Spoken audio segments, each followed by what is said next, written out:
Hello everyone, अस्सलाम वालेकुम वरहमतुल्लाहि वबरकातुहू। I hope you all are fine. Now आज हम शुरू करेंगे अध्याय नंबर 4। अध्याय नंबर 3 में हम सरकार के बारे में पढ़ चुके हैं। सरकार दो तरह की होती हैं, एक लोकतांत्रिक सरकार और एक राजतांत्रिक सरकार। जो राजतांत्रिक सरकार होती है उसमें क्या होता है, एक राजा होता है और वही उसका फरमान जो होता है वो अंतिम फैसला होता है, जबकि लोकतांत्रिक सरकार उससे थोड़ी थोड़ी नहीं बहुत अलग है।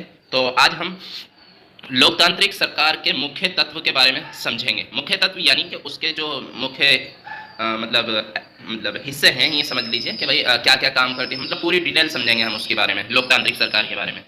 चलिए शुरू करते हैं। इस पार्ट में आप लोकतांत्रिक सरकार के कामों को प्रभावित करने वाले कुछ मुख्य बातों के बारे में पढ़ेंगे। इनमें लोगों की भागीदारी, समस्याओं का समाधान। आज हम क्या पढ़ने वाले हैं इसमें, यानी लोकतांत्रिक सरकार में लोगों की क्या भागीदारी होती है, यानी वो क्या हिस्सा देते हैं, और समस्याओं का समाधान कैसे होता है, समानता और न्याय के विचार शामिल हैं। ये सभी लोकतांत्रिक व्यवस्था को सफल बनाते हैं। अगर लोकतांत्रिक व्यवस्था ना हो तो क्या होता होगा, आइए इसे जानने के लिए दक्षिण अफ्रीका में रहने वाली माया की कहानी पढ़ें। दक्षिण अफ्रीका एक ऐसा देश है जहाँ कई प्रजातियों के लोग रहते हैं। श्वेत यानी कि गोरे, अश्वेत यानी कि काले, और जिनकी त्वचा का रंग सांवला है जैसे भारतीय। यानी तीनों तरह के लोग रहते हैं। ऐसा नहीं कि सिर्फ काले लोग रहते हों, या ऐसा नहीं कि सिर्फ गोरे लोग रहते हों। हर तरह के लोग दक्षिण अफ्रीका में रहते हैं। जॉन्सबर्ग में रहने वाली 11 वर्ष की एक दक्षिण अफ्रीकी लड़की माया नायडू का एक दिन पुराने बक्सों की सफाई करने में अपनी माँ की मदद कर रही थी। माया नाम की लड़की जो थी वो अपनी माँ की मदद कर रही थी। उसे एक रजिस्टर स्क्रैप बुक मिला जो अखबार की कतरनों और तस्वीरों से भरा हुआ था।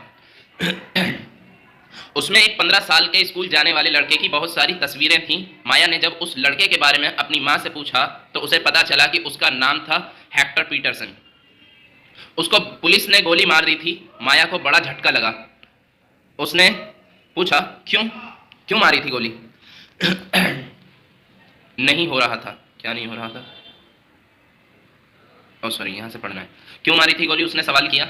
माया की मां ने समझाया कि दक्षिण अफ्रीका पहले रंगभेद कानून से शासित था। रंगभेद का मतलब है त्वचा, चमड़ी के रंग के आधार पर भेदभाव करना। दक्षिण अफ्रीका की प्रजातियां इसी आधार पर अलग अलग समूहों में बटी हुई थीं। वहां के कानून के मुताबिक श्वेत, अश्वेत, भारतीय और अन्य प्रजातियों को एक दूसरे से संबंध बनाने की इजाजत नहीं थी।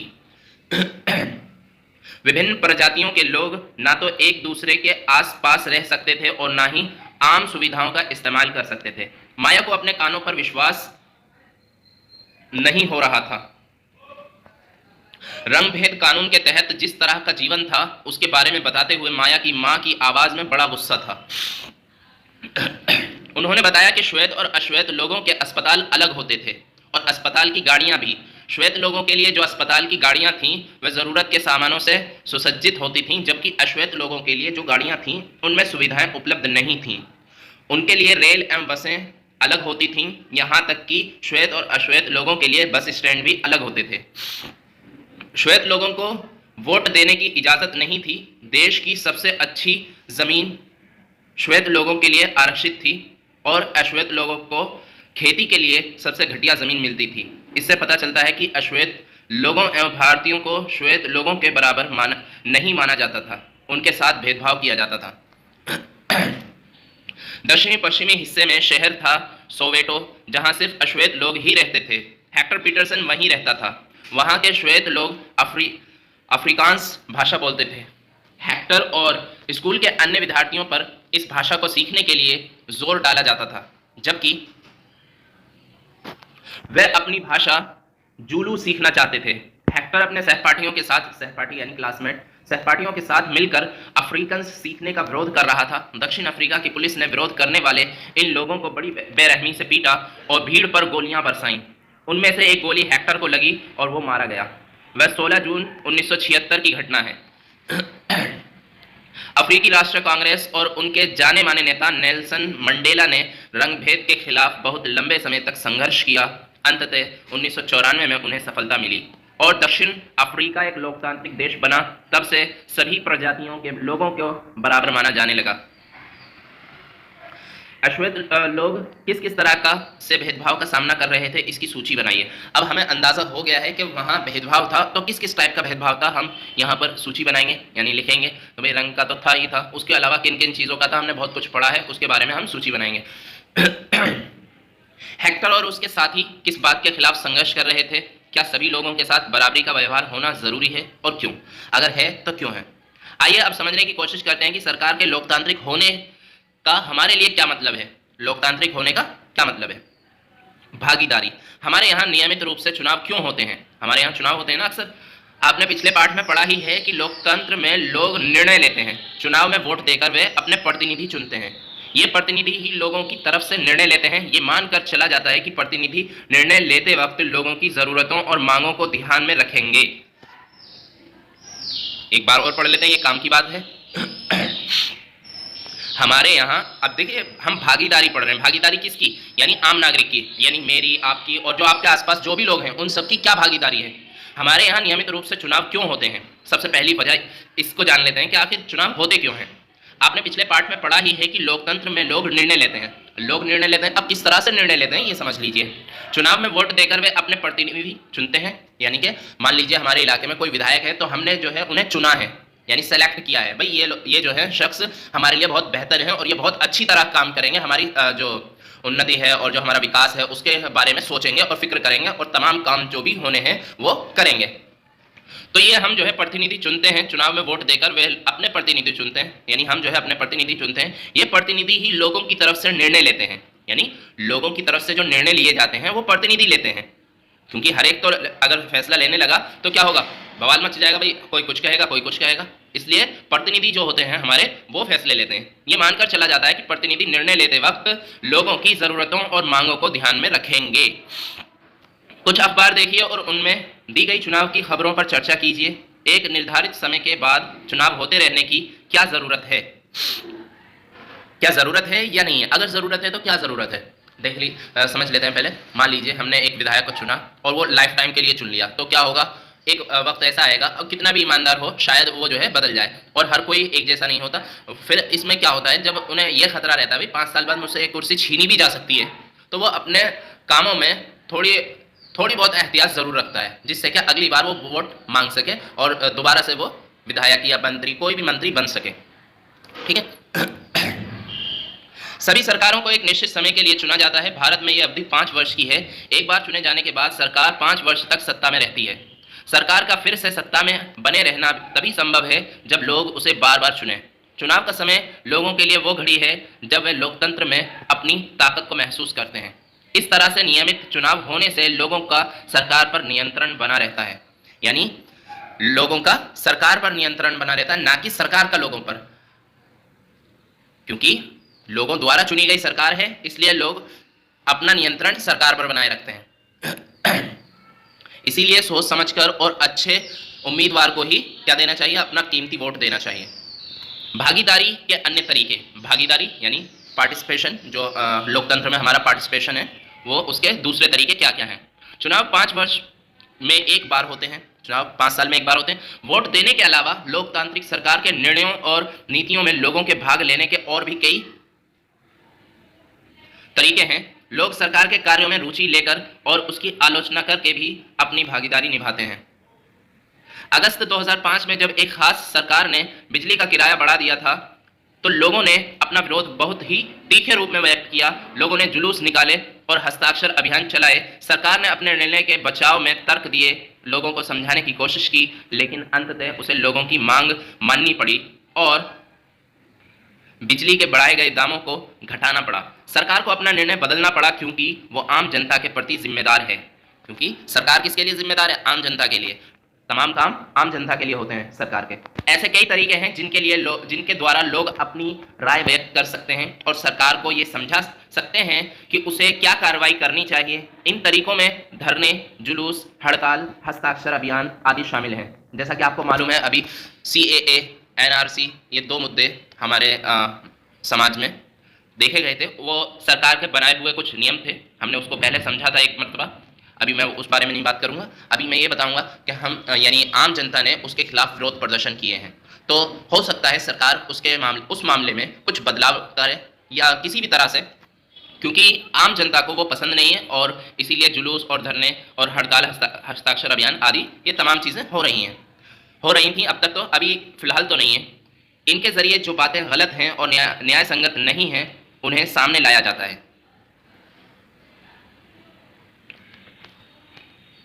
अखबार, पत्रिकाएं, टेलीविजन भी जनता से जुड़े मुद्दों और सरकार की जिम्मेदारियों पर चर्चा करने में महत्वपूर्ण भूमिका निभाते हैं।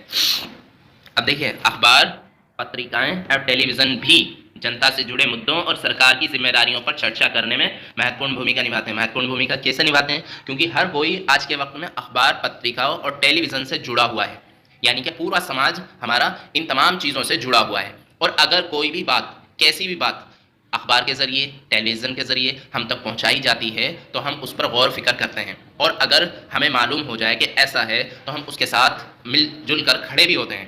तो यहाँ ये सच है कि लोकतंत्र लोगों को भागीदारी का मौका देता है, वहीं ये भी सच है कि सभी वर्ग के लोगों को ये मौका नहीं मिल पाता, यानी सभी वर्गों को ये मौका नहीं मिल पाता। लोगों के लिए भागीदारी का एक अन्य तरीका ये भी है कि वे आंदोलन करें जो सरकार और उसके काम करने के तौर तरीके को चुनौती दे।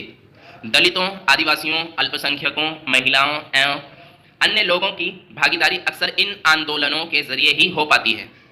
अगर देश के लोग सजग हैं और इस बारे में रुचि लेते हैं कि देश कैसे चलाया जाता है, तो उस देश की सरकार का लोकतांत्रिक स्वरूप और भी मजबूत होता है।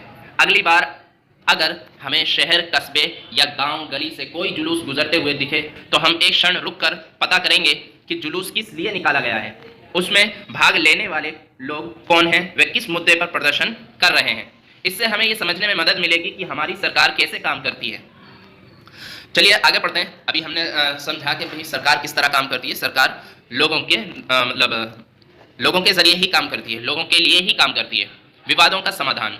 आपने माया की कहानी में पढ़ा कि कैसे विवादों का समस्याओं के समाधान के लिए, विवादों या समस्याओं के समाधान के लिए कई बार हिंसा का प्रयोग किया जाता है। ऐसा इसलिए होता है कि एक समूह ये मान लेता है कि दूसरे समूह को विरोध करने से रोकने के लिए बल का इस्तेमाल करना उचित है। माया की कहानी को दोबारा पढ़िए। क्या आपको लगता है कि पुलिस द्वारा की गई हेक्टर की हत्या को रोका जा सकता था? कैसे?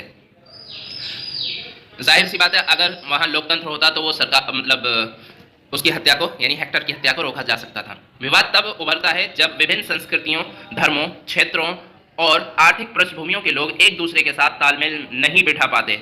ऐसा तब भी होता है जब कुछ लोगों को लगता है कि उनके साथ भेदभाव किया जा रहा है।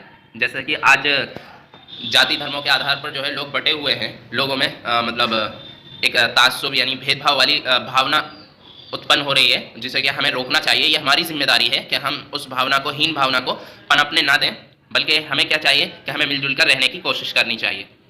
तो ऐसा कब होता है? जब एक दूसरे के साथ तालमेल नहीं बिठा पाते हैं हम। ऐसा तब भी होता है जब कुछ लोगों को लगता है कि उनके साथ भेदभाव किया जा रहा है। लोग अपने विवादों को खत्म करने के लिए हिंसात्मक तरीके भी अपनाते हैं, जिससे अन्य लोगों में भय और असुरक्षा की भावना फैलती है। सरकार की यह जिम्मेदारी होती है कि वो विवादों का समाधान करे, यानी जो प्रॉब्लम्स हैं उनको सॉल्व करे। आइए अपने समाज के कुछ विवादों के बारे में पढ़ें और ये समझें कि सरकार इनके समाधान में क्या भूमिका निभाती है। धार्मिक जुलूस और उत्सव कई बार समस्या का कारण बनते हैं। उदाहरण के लिए, धार्मिक जुलूस किस रास्ते पर निकले, यही कई बार विवाद का कारण बन जाता है। कई बार हिंसा भड़कने का खतरा रहता है। कभी कभी जुलूस के लोग उत्तेजित हो जाते हैं। कभी लोग जुलूस पर पत्थर फेंकने या उसे रोकने की कोशिश करते हैं। सरकार, खासकर पुलिस, ऐसे मौके पर बहुत ही, जैसा कि हमें मालूम है, संविधान जो है हमें बुनियादी हक देता है और हमें हमारे कर्तव्य बताता है, यानी जो हमें करना है और जो हमारा हक है। संविधान क्या है? कानून है, और संविधान के मुताबिक ही जो है हमें हर चीज़ माननी पड़ती है। विवादों का समाधान इन्हीं कानूनों के आधार पर होता है। नदियाँ भी कई बार विवाद का कारण बन जाती हैं। कुछ नदियाँ एक से अधिक राज्यों से होकर बहती हैं। जिन राज्यों से नदी गुजरती है उनके बीच में नदी के पानी का बंटवारा विवाद का कारण बन जाता है। उदाहरण के लिए, आपने कर्नाटक और तमिलनाडु के बीच कावेरी नदी के पानी को लेकर चल रहे विवाद के बारे में सुना होगा। कौन कौन से दो राज्य? कर्नाटक और तमिलनाडु। इन दोनों के बीच क्या है? कावेरी नदी है।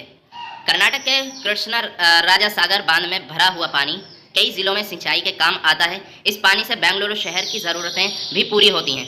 तमिलनाडु के मैटूर बांध में भरे हुए इसी नदी के पानी से राज्य के डेल्टा क्षेत्र में सिंचाई होती है। यानी दोनों जगहों पर क्या होता है? बांध के जरिए पानी को रोका जाता है और उससे सिंचाई वगैरह काम में लिया जाता है उसको।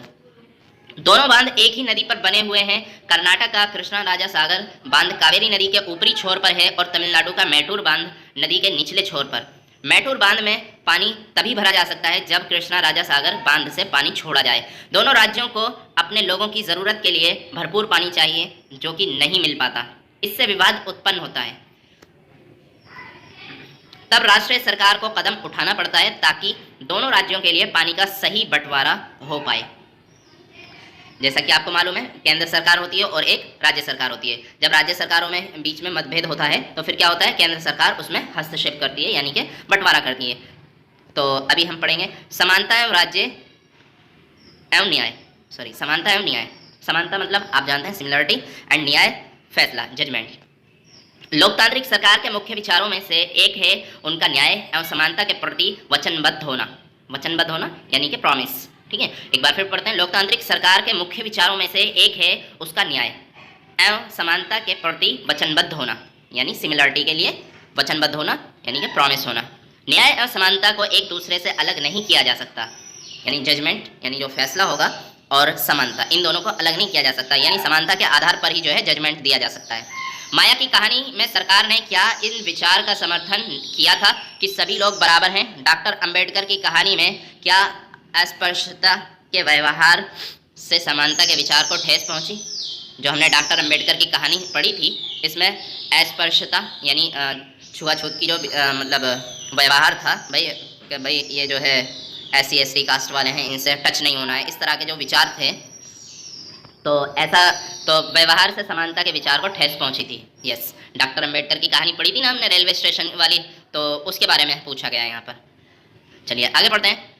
अस्पृश्यता यानी छुआछूत की प्रथा पर अब कानून द्वारा रोक लगा दी गई है। लंबे समय तक दलित लोगों को शिक्षा, स्वास्थ्य एवं यातायात की सुविधाओं से वंचित रखा गया। पहले हालत ये थी कि उन्हें सार्वजनिक मंदिरों में घुसने तक नहीं दिया जाता था। डॉक्टर अंबेडकर, जिनके बारे में आपने पहले पढ़ा, और कई अन्य लोगों ने जोर देकर कहा कि प्रथा अमानवीय है, यानी मानवता के खिलाफ है। न्याय तभी प्राप्त हो सकता है जब सब लोगों के साथ बराबरी का व्यवहार हो, यानी न्याय क्या है? जब सब लोगों के साथ बराबरी का व्यवहार हो। सरकार भी समानता और न्याय की ज़रूरत को पहचानती है और उन समूहों के लिए विशेष प्रावधान करती है जो समाज में अब भी बराबर नहीं माने जा रहे हैं। जैसे हमारे समाज में यह आम प्रवृत्ति है कि लोग लड़कों की देखभाल लड़की से ज़्यादा करते हैं। इसका मतलब है कि समाज लड़कियों को उतना महत्व नहीं देता जितना लड़कों को देता है। ये धारणा गलत एवं अन्यायपूर्ण है। इसे दूर करने के लिए सरकार ने कुछ कदम उठाए हैं। सरकार ने कुछ विशेष प्रावधान किए हैं जिससे लड़कियां अपने साथ होने वाले अन्याय से छुटकारा पा सकेंगी। उदाहरण स्वरूप सरकारी स्कूल और कॉलेजों में लड़कियों की फीस खत्म या कम करने का प्रावधान किया गया है। ऐसे ही बहुत सारे काम जो सरकार ने किए हैं। आपके अनुसार फीस घटा देने से लड़कियों को स्कूल जाने में कैसे मदद मिलेगी?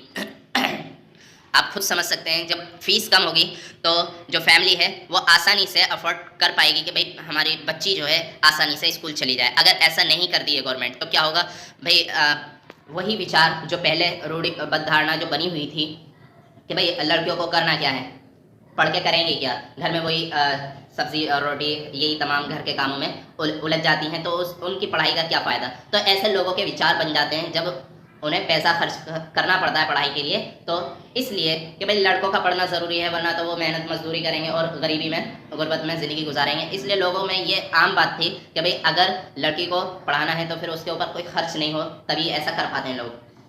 तो ये ज़रूरी था कि सरकार को फीस कम करनी चाहिए। क्या आपने किसी के साथ कोई भेदभाव होते देखा है? उदाहरण देकर बताइए। आपको क्या करना है, कोई उदाहरण देकर समझाना है। इस स्थिति में आपने उसकी क्या मदद की? क्या अन्य लोग भी आपसे सहमत थे? जो लोग भेदभाव कर रहे थे उन्हें आपने कैसे समझाया? ये तमाम बातें हैं, ये सवाल हैं आपके लिए, और ये होमवर्क भी है आपका, और ये आपको रफ कॉपी में करके मुझे व्हाट्सएप पर भेजने हैं। ये आपको किताबों में आंसर नहीं मिलेंगे, आपको ये अपने पास से ही इस सवाल का जवाब देना है। मैंने आपको पहले सवाल का जवाब दिया है, आपको दूसरे सवाल का जवाब मुझे देना है, और उस दूसरे सवाल में भी आपके 3 सवाल मौजूद हैं। क्या आपने किसी के साथ कोई भेदभाव होते देखा है? उदाहरण देकर समझाइए या बताइए। ठीक है, तो आपको बताना है। मिलते हैं नेक्स्ट वीडियो में, जब तक के लिए ख्याल रखिए और पढ़ते रहिए ध्यान से। घर पर जितना ज़्यादा पढ़ेंगे उतना ज़्यादा आपको बेनिफिट होगा। मिलते हैं नेक्स्ट वीडियो में। अस्सलाम वालेकुम रहमतुल्लाहि।